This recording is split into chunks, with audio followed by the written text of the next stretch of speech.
بسم الله الرحمن الرحيم.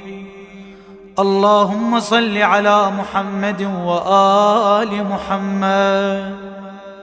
اللهم كن لوليك الحجة ابن الحسن صلواتك عليه وعلى آبائه في هذه الساعة وفي كل ساعة وليا وحافظا وقائدا وناصرا ودليلا وعينا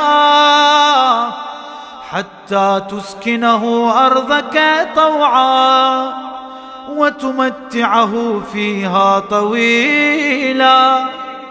يا مدبر الأمور، يا باعث من في القبور، يا مجري البحور، يا ملين الحديد لداود، صل على محمد وآل محمد وافعل بنا ما أنت أهله في الدين والدنيا برحمتك يا أرحم الراحمين.